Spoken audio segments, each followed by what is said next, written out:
Bom, e pela segunda vez, o Tribunal Superior Eleitoral tornou o ex-presidente Jair Bolsonaro inelegível. Por 5 votos a 2, os ministros do TSE condenaram o ex-presidente por crime eleitoral cometido durante as comemorações do bicentenário da independência em 2022. A mesma punição foi dada ao seu vice na chapa no ano passado, Braga Neto. O último a votar foi o presidente do tribunal, Alexandre de Moraes. No discurso, o ministro ironizou a presença do empresário Luciano Hang ao lado de Jair Bolsonaro no evento do dia 7 de setembro do ano passado, em Brasília. O eminente ministro Floriano relembrou uma cena de vida patética e triste para o Brasil, uma cena que foi veiculada no mundo todo, o presidente simplesmente afastando o presidente de Portugal e chamando o seu cabo eleitoral vestido com a sua tradicional vestimenta verde periquito, vestido para fazer campanha. Se isso não é campanha, ao lado dele, o presidente de Portugal, bicentenário, não, era campanha, clara campanha.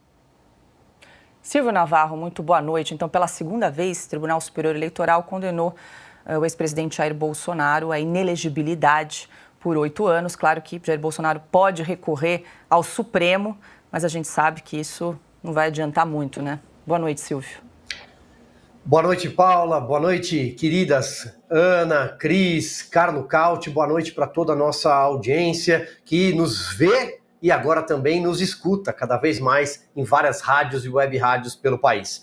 Paula, mais uma vez um julgamento de cartas marcadas, o placar já era absolutamente esperado e o que chamou a atenção neste julgamento foi justamente a punição ao ex-vice, na chapa Braga Neto, general Braga Neto. E essa decisão contra o Braga Neto foi o que repercutiu hoje em Brasília. Pegou muito mal no Exército.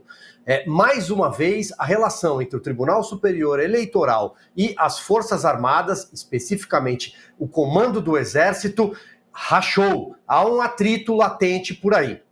E isso pode ser visto também pela decisão do ministro Alexandre de Moraes, recentemente, de afastar o Exército de qualquer acompanhamento, monitoramento do processo eleitoral, algo que havia sido introduzido ainda no governo Jair Bolsonaro.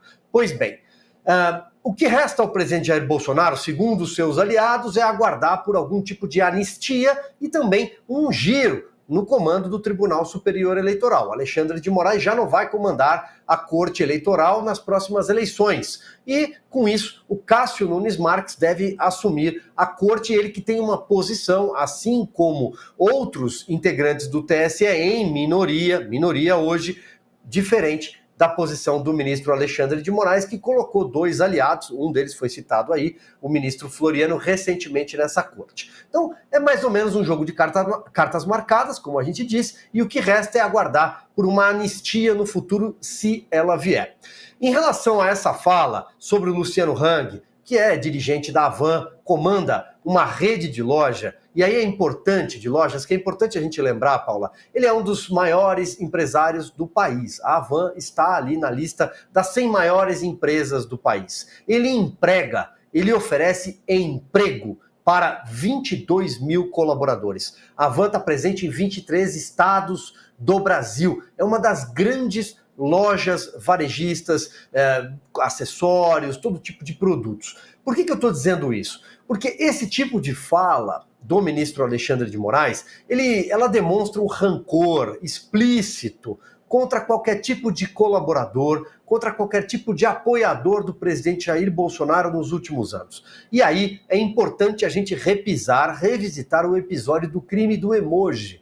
Uma das novidades que o Brasil mostrou ao mundo, aquele grupo de empresários que acabou tendo seus celulares, as suas contas nas redes sociais bloqueadas, tomadas, até hoje não devolvidas de forma 100%, vamos dizer assim, porque eles trocaram alguns tipos de comentários no grupo privado de WhatsApp e ali apareceu casos de carinhas, rostinhos, emojis que a gente usa no WhatsApp. E por isso foram punidos. Então, o que mais chamou a atenção foi justamente a postura do ministro Alexandre de Moraes. Paula, muito brevemente, se você me permite um apontamento sobre o senhor Juscelino Filho, que vocês comentavam agora há pouco.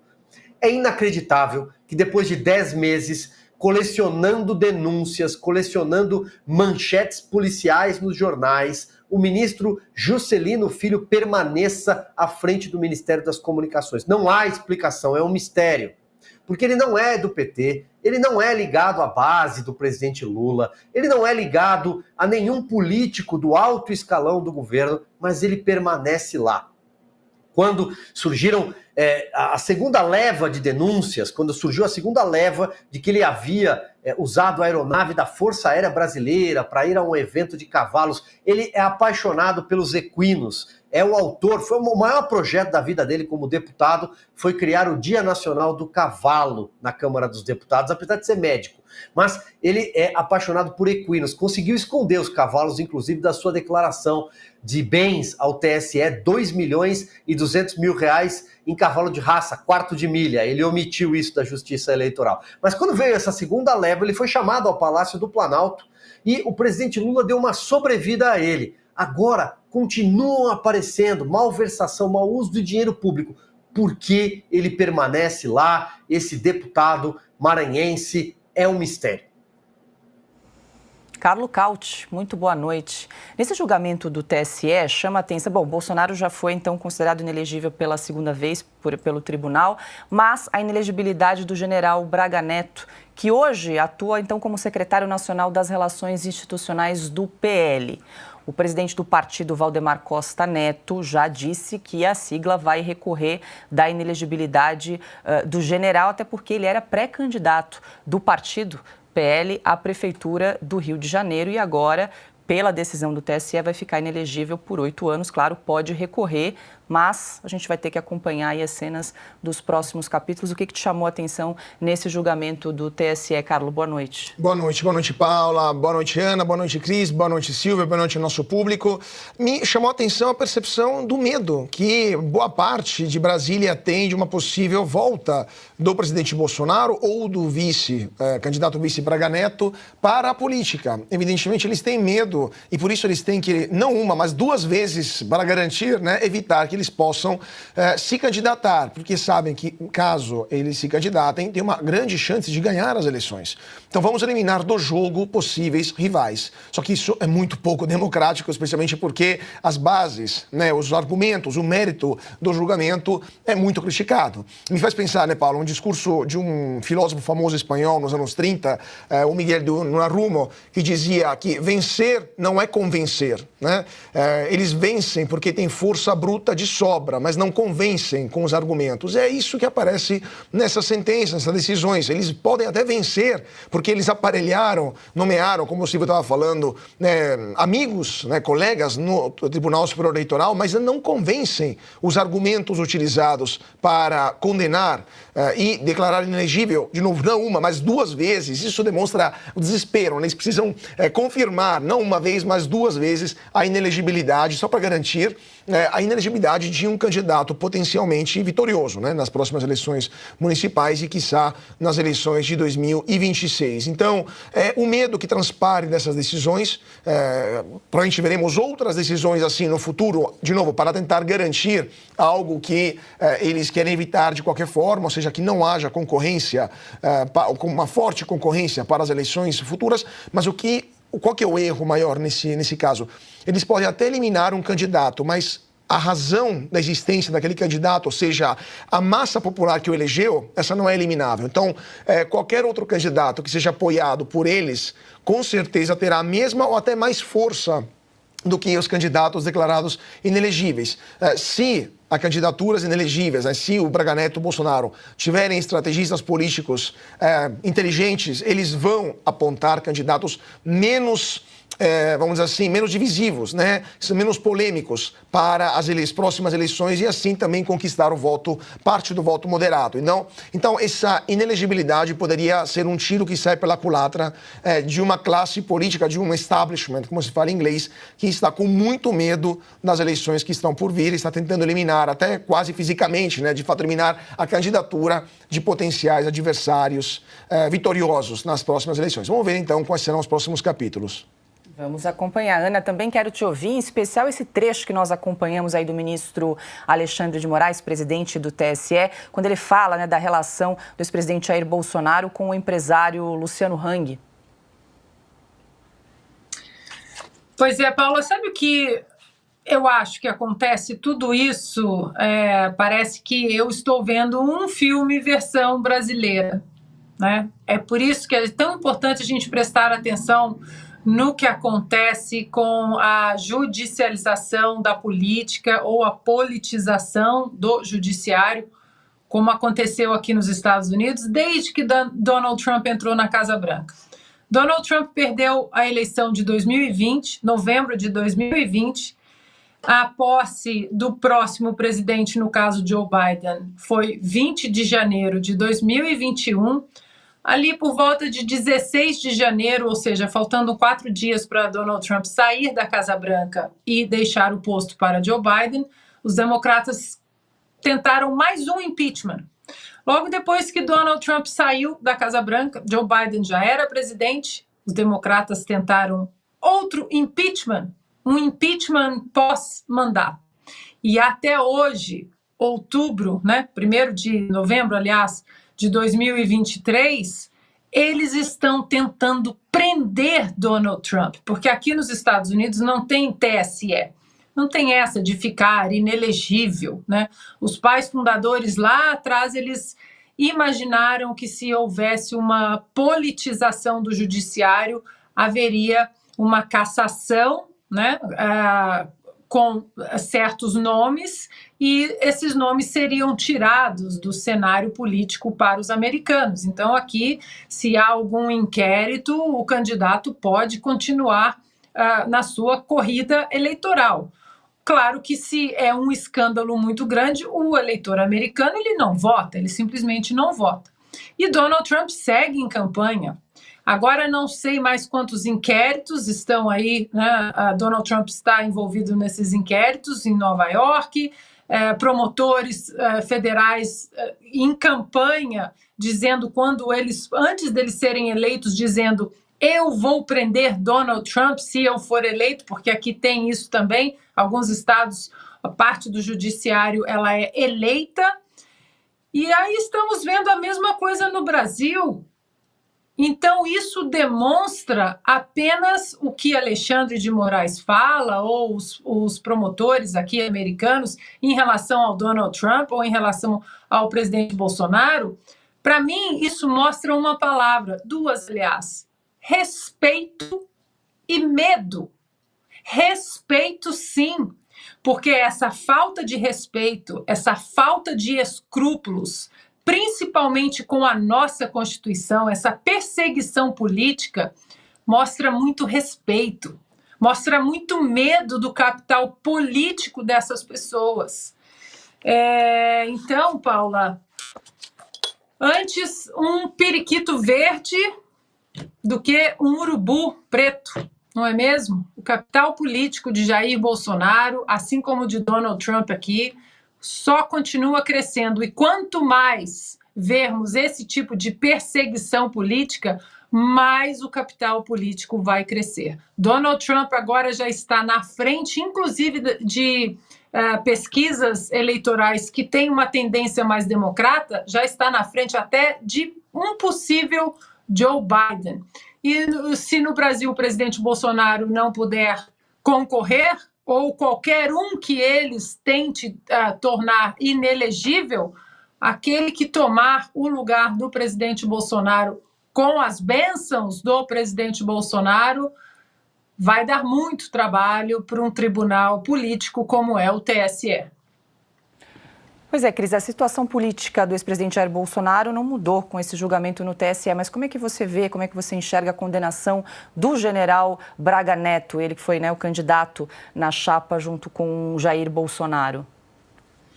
Eu tenho dito que isso aí faz parte do projeto de perseguição e vingança que foi anunciado aos 4 ventos pelo governo Lula, né? Por Lula, aliás, e em entrevistas logo no início do governo, e vem sendo reiteradamente colocado em prática por todas as instâncias coligadas, por todos os cupinchas, né? Sejam eles do judiciário eleitoral, do legislativo, todos estão nessa toada, todos sem exceção. É impressionante como eles têm medo, né? Como bem disse aí a Ana, o Carlos, eles têm medo de qualquer adversário, uma coisa impressionante como eles não têm capacidade de vencer no debate, nos projetos, nas propostas e principalmente nas ações. Não conseguem, então preferem tirar qualquer concorrente de campo para jogarem o jogo sozinhos, né, e concorrerem sozinhos. Braga Neto era sim pré-candidato, já anunciado à Prefeitura do Rio de Janeiro, e obviamente que começou a incomodar, né, os concorrentes ali, se não do PT, todos cupinchas aliados e querendo abocanhar esse naco também, né, chamado Rio de Janeiro. Em relação ao presidente Bolsonaro, muita gente se pergunta, né, mas mais 8 anos, então ele fica inelegível 16? Não, são os mesmos 8 anos, mas olha a manobra. O medo, eles têm tanta certeza que eles estão fazendo tudo à revelia da lei e da Constituição, tudo de forma ilegal, irregular, que existe uma possibilidade, sim, de em algum momento a correnteza mudar, né? Eventualmente um Rodrigo Pacheco, que hoje é cupincha, deixa de ser cupincha, resolve colocar em votação um impeachment, um daqueles 53 pedidos de impeachment de ministros do STF que repousam em sua gaveta, né? Aí vai que os senadores fazem aquela pressão, caçam o mandato de um, vai que Lula, né, num arremedo, também volta as costas para o STF, para o TSE, achando, né, que é o todo-poderoso, e o pessoal do judiciário resolve dizer, nananã, aqui tem gente que manda mais que você, né, como eles têm dito para o Brasil inteiro sem nenhuma vergonha. Vai que acontece qualquer coisa dessas e Bolsonaro ou o PL conseguem reverter aquela decisão anterior, outra decisão absurda, que tornou Bolsonaro inelegível porque fez uma reunião enquanto presidente com embaixadores de outros países, algo que está previsto na Constituição, né? Vai que ele consegue reverter sua elegibilidade. Aí, nesse caso, para não ser candidato, tem a segunda inelegibilidade.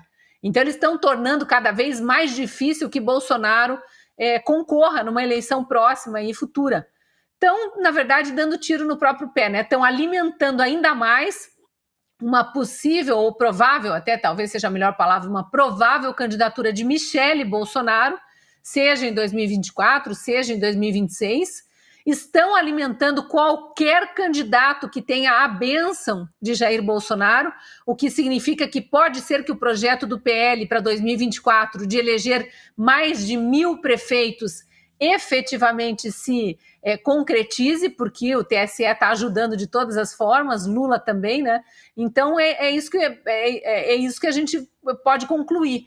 Em relação à fala ridícula, e aí vou usar adjetivo, já que ele chamou de patético, né? A fala ridícula do ministro Alexandre de Moraes nessa sentença ridícula de ficar analisando a cor do paletó do amigo do presidente, que não numa cerimônia oficial, mas na cerimônia, aliás, no 7 de setembro ali, estava vestido de verde periquito, segundo o ministro Alexandre de Moraes. É uma falta de respeito, é uma desumanidade, uma falta de empatia. Eu gosto de usar essas palavras porque eles cobram tanto dos outros, né? Eles sequer sabem o significado dessas palavras. Eles não entendem o que é respeito, porque cada um veste a cor que quiser. Não é assim que eles dizem? Né, meu corpo, minhas regras. Agora ele não pode vestir um blazer verde no dia 7 de setembro, ele que usa verde o ano inteiro, porque ama a pátria, ama as cores nacionais, é patriota, gosta de demonstrar seu patriotismo. Aí vai ser criticado numa sentença judicial. E vamos lembrar, né, a gente está falando de Luciano Hang, também está inelegível, nem candidato era e foi tornado inelegível. Olha o nível do medo desse tribunal aparelhado por Lula, por Dilma, por todos os cupinchas e agora braço do executivo. Olha o medo de que algum desses apoiadores do presidente Bolsonaro venha a ser candidato, hein?